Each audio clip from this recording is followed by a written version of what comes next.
William Morgan. I'm one of the creators of Linkerd, which is an open source service mesh.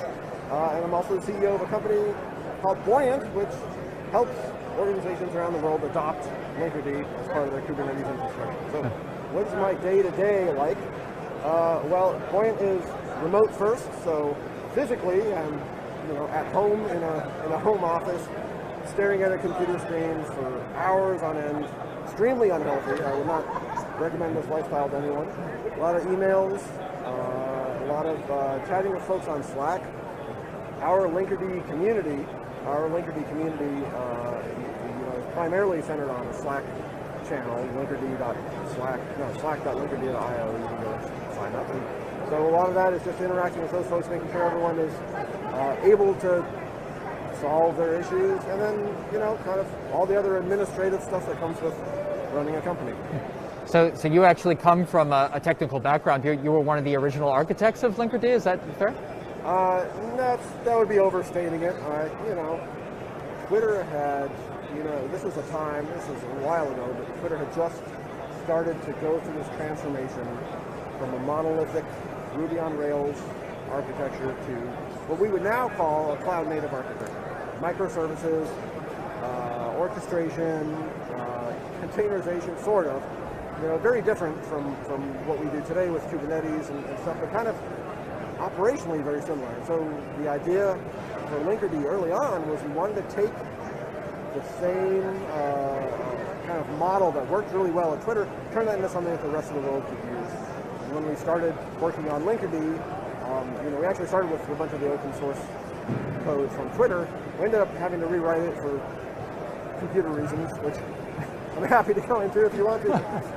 But the idea fundamentally was the same, and kind of it happened at a time when Kubernetes was taking off and Docker was taking off, and everything just kind of started making sense. Is it true that Linkerd is actually the first service mesh? Because I think when people first sort of think of service mesh, they think of Istio, the complex hydra of the Kubernetes dungeon. Yeah, I love that description. So yes, Linkerd was the very first service mesh. It was a project that coined the term, and we actually had to invent that term because we had a hard time describing what Linkerd did. At its core, there's a proxy. And that proxy was very different from the proxies that people were used to using at that point. This is 2015, 2016. People were used to large proxies sitting at the ingress layer or to a central bank of proxies. And we were saying something crazy, which was like, hey, take these tiny little proxies and distribute them everywhere. And what did they do? Well, we just had such a hard time describing it. So we had to invent what was basically a meaningless term, service mesh, and say, well, Linkerd is a service mesh. And then people would say, oh, okay, what is a service mesh? And we explain it. Yeah. Later, of course, Istio co-opted that term and poured a lot of marketing dollars into it, and the term became very, very popular. And I kind of regret coining it now because it's like such a buzz term. Yeah. That's my claim to fame. Maybe. Can you explain for those of us out there, perhaps we are just hobbyists of Kubernetes clusters, or perhaps we're working on very sort of small scale startups that haven't seen a reason to adopt a service mesh. To those people who may be unfamiliar with the service mesh, at least how Linkerd defines it, how what would you explain it as? Yeah, so it is a layer of infrastructure that sits kind of in between what Kubernetes provides and what the application provides. And what it does is it gives you a set of tools around observability, around reliability, and around security that Kubernetes doesn't give you. Not because Kubernetes is bad, but because Kubernetes has a strongly delineated boundary of what it does and does not do. So, for example, Kubernetes will set up layer 4 networking for you, so you can establish a TCP connection between pods, okay? And then Linkerd will provide neutral TLS. So we'll deal with the certificate infrastructure, and we'll encrypt the connections, and give you integrity and confidentiality and authenticity and kind of all the values of TLS. And so the way Linkerd works, is like the weird thing, where basically we just add a whole lot of these tiny little proxies everywhere next to your application, and those proxies intercept the communication to and from the microservices and add add features on top of that. And 5 years ago, maybe 10 years ago, the thought of deploying 10,000 proxies to power some layer of infrastructure was crazy. But the magic of Kubernetes is we can actually do that in a way that is manageable and that has operational semantics that are not totally crazy. So what Linkerd gives you, is a set of features. It does it in this kind of interesting way that's made possible by Kubernetes, and it fits very nicely into the Kubernetes ecosystem. I think the word service mesh now kind of has a bad reputation. It's a reputation for complexity, in part because of certain other projects. But for Linkerd at least, our approach has been we have to make this simple. Above all, we have to make this simple. So we have to make it smell like Kubernetes and feel like Kubernetes and operationally not give you a lot of new stuff you have to learn. And then on the implementation side, all those proxies have to be the lightest, smallest, fastest proxies that we can make. And that's what sets Linkerd apart. Linkerd is a very unique project in the service mesh space. There's a lot of different service meshes, but we're the only one that has a very specifically designed proxy that's not general purpose. It's just for the sidecar service mesh use case. We want to make it an implementation detail. It's fun to talk about from the technical standpoint because there's all sorts of cool technology that goes in there. But from the user's perspective, that has got to be an implementation detail. It can't be a big operational burden to you. So that's kind of the unique thing that we do in Linkerd land to make it so fast and small and light. Why would an engineer want actually encrypted communication between pods? I mean, I don't know. I don't think an engineer would. Well, other than kind of security practice, right? So often that actually, that's a bit of a tongue-in-cheek answer. Yeah. Of course, security is important, and how much you are personally responsible for the security of your organization kind of depends on your role. But I'll say the number one driver of Linkerd adoption today is mutual TLS, because what happens is people have realized, hey, as we're moving to the cloud, especially, these networks are not our networks anymore. We don't own them. These wires are operated by someone else and some other company. And not only that, they're doing all this multi-tenant stuff on there. Like, you just lose a lot of the control that you used to have when you were doing this in the good old days of like running your own data center. So in that world, suddenly we have to start kind of making the boundaries or making the underlying infrastructure a lot more secure. And we can do that through software. We can't do that through hardware anymore, right? It's shared hardware. But we can do that through software. So things like mutual TLS suddenly become very appealing, because not only do you get encryption, but you also get what I would say is more important than encryption, which is get identity. You get identity provided securely, because that, if you and I are establishing a secure connection, that's great, but if I don't have a guarantee that you are actually who you say you are, we don't actually have security. So that notion of identity and workload identity. I want to know that you're William, and I want to know that I'm Tao when we're speaking, right? You have to know that I'm me and you're you, otherwise you don't actually have security. And that's what mutual TLS gives you, and it gives you in this very nice way that's attached to the workload identity and not the network identity, and there's all sorts of stuff we can talk about with zero trust and what does that mean, but that's the number one driver for Linkerd today, is the ability to easily add mutual TLS to your cluster. When would be a good time for, let's say a company on various sort of life cycles, or various stages of their growth, right? So, this could be a startup of 5 engineers. Perhaps they're on Kubernetes, they're native, but they're not really sure if they should be bringing service mesh on. When's a good time for a company to really start looking at that? You should immediately bring it on. You should pay us for our extremely expensive enterprise version. No, I'm kidding. We don't actually have an enterprise version. So I think that decision is a sensitive one, and it always has to be made in the context of what else is happening at the organization and what are your goals. But I'll say from Linkerd's perspective, I think we have the lightest, simplest, fastest possible implementation of the service mesh. And so I think the barrier to getting started is actually quite low. It's lower than people think it is. So I would say the advantage of something being open source is that you can get your hands dirty very easily. There's very few barriers to entry. I would try it. You can get it installed in a few minutes. You can enable mutual TLS in 0 seconds after that, because you actually turn it on by default. And get your hands dirty and try it. So speaking of I just want to relate a story. I interviewed Casper Nissen, who's a CNCF ambassador yesterday and works for an absolutely incredible company, neobank Lunar. Their tech stack is, to all you engineers out there who are wondering, you might be thinking you have the sickest tech stack out there. I guarantee you Lunar's doing some incredible stuff that'll make you weep in joy. But Casper was relating a story actually of he had a contest with one of the other engineers at Lunar, and it was like, okay, let's try out this service mesh thing, right? You deploy Istio, and I deploy Linkerd, and we'll see how fast it'll take us to get going. Casper, he says he had Linkerd up and running, fully operational in an hour.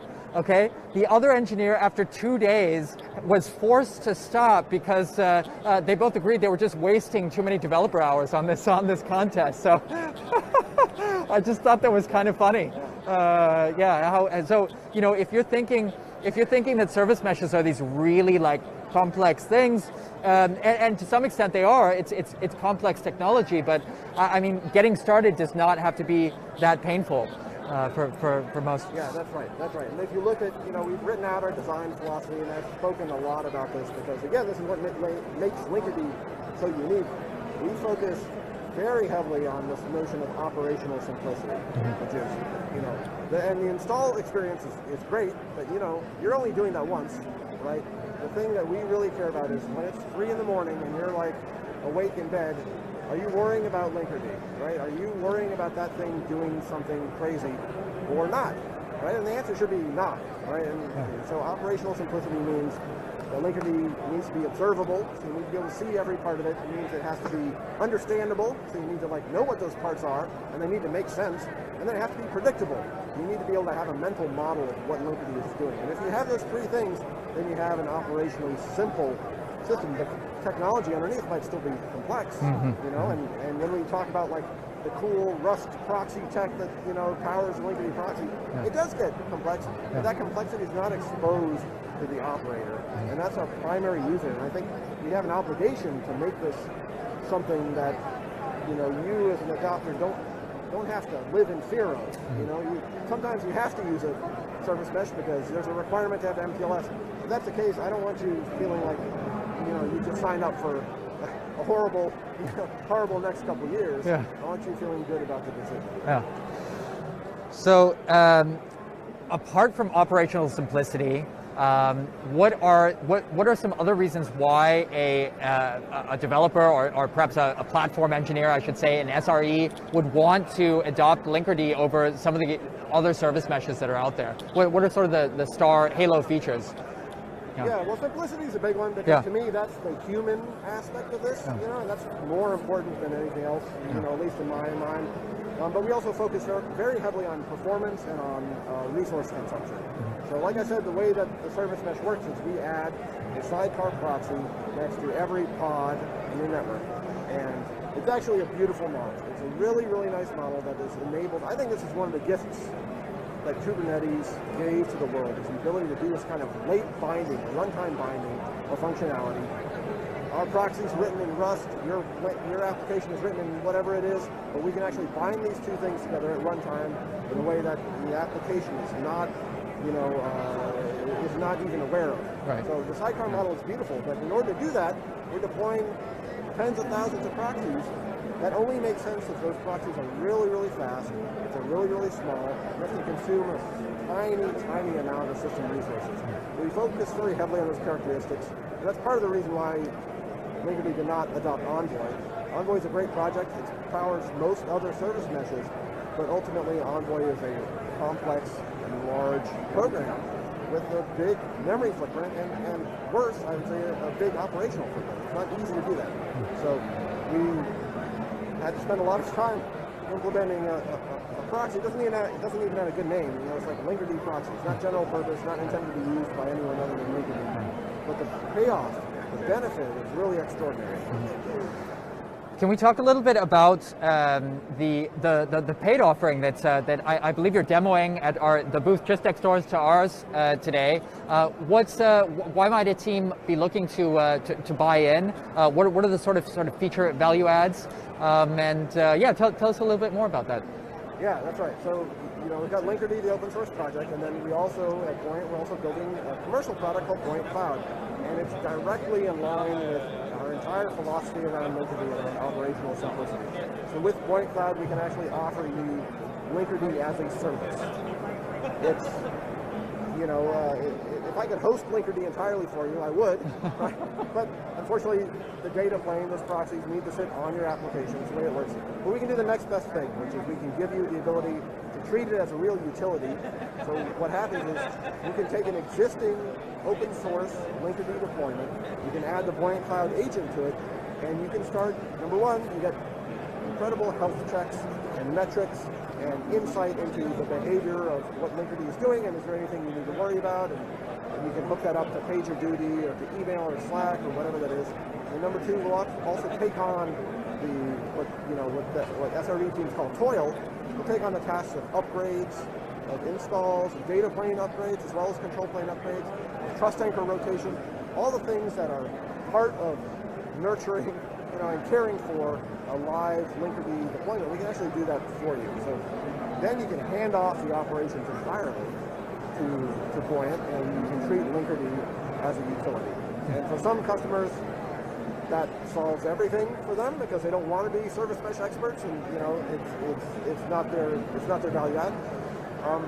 For others, they're comfortable operating Linkerd themselves, and that's fine. That's totally fine.